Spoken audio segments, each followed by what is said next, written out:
विज्ञान कथा लेखक आइजैक एसिमोव ने कहा था, परिवर्तन ही एकमात्र स्थिरांक है। और ये बात आज की हमारी चर्चा पर एकदम फिट बैठती है। बिल्कुल। आज की इस खास पड़ताल में स्वागत है। हम फाइनेंशियल एक्सप्रेस में छपे एक लेख के आधार पर बात करेंगे जी।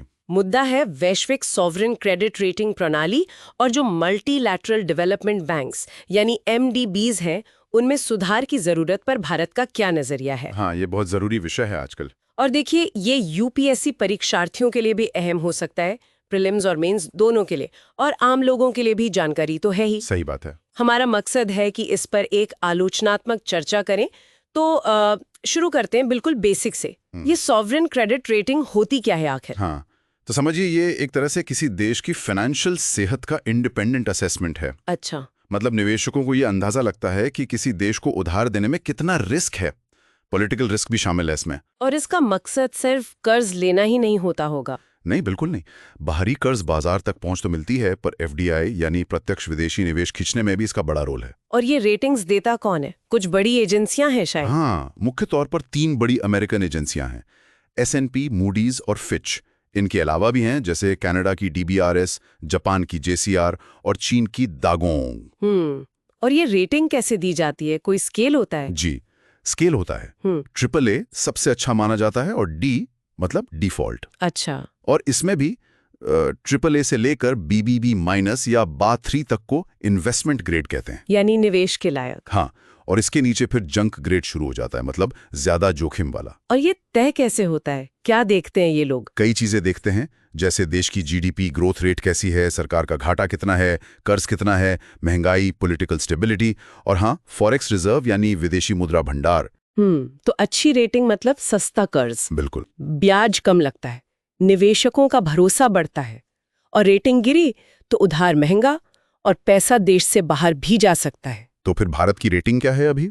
और यहीं से शायद दिक्कत शुरू होती है। हाँ, यहीं पर मामला थोड़ा पेचीदा है। देखिए, मूडीज ने भारत को BA3 दिया है और S&P फिच ने BBB-। ये तो इन्वेस्टमेंट ग्रेड में सबसे नीचे हुआ है ना? जी हाँ, बिल्कुल, सबसे निचला पायदान। और भारत लगातार कह रहा है कि भाई, हमारे इकोनॉमिक फंडामेंटल्स तो मजबूत है, हमें बेहतर रेटिंग मिलनी चाहिए। भारत में भी तो अपनी रेटिंग एजेंसीज हैं, क्रिसिल, ICRA जैसी। है, बिल्कुल है। क्रिसिल, ICRA, केयर जैसी 6 एजेंसियां हैं जिन्हें सेबी रेगुलेट करती है। पर वैश्विक स्तर पर अभी भी वो 3 अमेरिकी एजेंसियां ही हावी हैं। तो सवाल ये है कि भारत इन वैश्विक रेटिंग्स में सुधार क्यों चाहता है? क्या गड़बड़ लगती है भारत को? हाँ, क्या दिक्कतें हैं इसमें? सबसे बड़ा मुद्दा है एक तरह का बायस, मतलब पूर्वाग्रह विकासशील देशों के प्रति। अच्छा, कैसे? अब देखिए, भारत के मैक्रो इकोनॉमिक फंडामेंटल्स मजबूत हैं, है ना? फिर भी रेटिंग BBB- पर अटकी है, जो जंक के बिल्कुल करीब है। दूसरी तरफ आप इटली या स्पेन को देखिए, उनका कर्ज GDP अनुपात भारत से ज्यादा है, ग्रोथ कम है, फिर भी उनकी रेटिंग कई बार बेहतर होती है। जैसे इटली का कर्ज GDP 118% है, भारत का करीब 80%, पर S&P इटली को BBB देता है, भारत को BBB-। ये तो अजीब बात है ना? और सोचिए, पिछले 15 साल में भारत 12वीं से 5वीं सबसे बड़ी अर्थव्यवस्था बन गया, लेकिन रेटिंग वहीं की वहीं। क्या ये सिस्टम जमीनी हकीकत दिखा रहा है? नहीं, ये तो सवाल उठता है। और क्या दिक्कतें हैं? दूसरा मुद्दा है कर्ज का मूल्यांकन। भारत का ज्यादातर कर्ज तो रुपए में है, मतलब घरेलू है। इसका जोखिम विदेशी कर्ज से कम होता है। हाँ, ये बात तो है। पर एजेंसियां इसे भी कई बार उसी तरह आंक लेती हैं। और भारत की जो तेज विकास दर है, जो कर्ज चुकाने की क्षमता बढ़ाती है, उसे भी उतना वजन नहीं मिलता। और वो जो सब्जेक्टिव फैक्टर की बात होती है, हाँ, वो तीसरा पॉइंट है। पॉलिटिकल स्टेबिलिटी जैसे जो सब्जेक्टिव पैमाने हैं, उन पर जरूरत से ज्यादा निर्भरता है। इनका डेटा कई बार पुराना या पक्षपाती हो सकता है, जबकि ठोस आंकड़े। हाँ, जैसे भारत की अच्छी GDP ग्रोथ है, $600 अरब से ज्यादा का फॉरेक्स रिजर्व है, GST, IBC जैसे बड़े रिफॉर्म्स हुए हैं, इनको शायद उतना महत्व नहीं मिलता।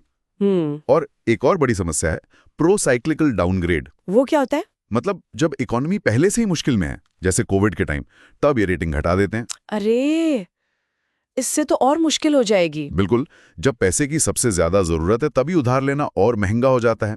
2020 में मूडीज ने यही किया, रेटिंग BA2 से BA3 कर दी। अच्छा। और हितों के टकराव वाली बात भी है शायद। जी हाँ। ये एजेंसियां उन्हीं से फीस लेती हैं जिनकी रेटिंग करती हैं। तो सवाल उठता है निष्पक्षता पर और फिर 2008 का जो फाइनेंशियल संकट था उसका अंदाजा लगाने में तो ये फेल ही रही। पारदर्शिता की कमी भी एक मुद्दा है। तो ये सब देखते हुए भारत क्या बदलाव चाहता है, क्या सुझाव है? पहला तो है कि ज्यादा पारदर्शिता हो।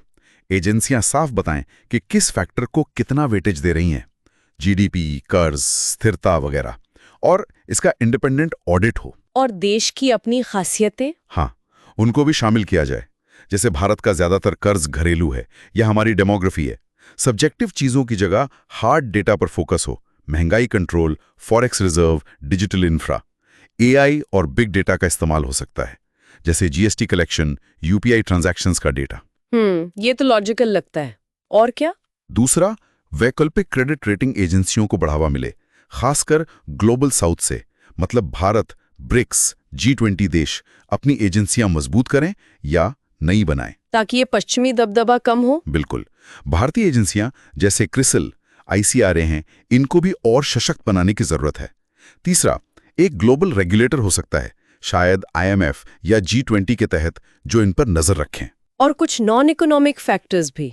सुझाव है कि क्लाइमेट चेंज से लड़ने की क्षमता, डिजिटल तरक्की, पॉलिसी सुधार जैसे पहलुओं को भी रेटिंग में जगह मिले। और ये सिर्फ रेटिंग एजेंसियों की बात नहीं है। भारत MDBs जैसे वर्ल्ड बैंक, ADB, इनमें भी ऐसे ही सुधार चाहता है।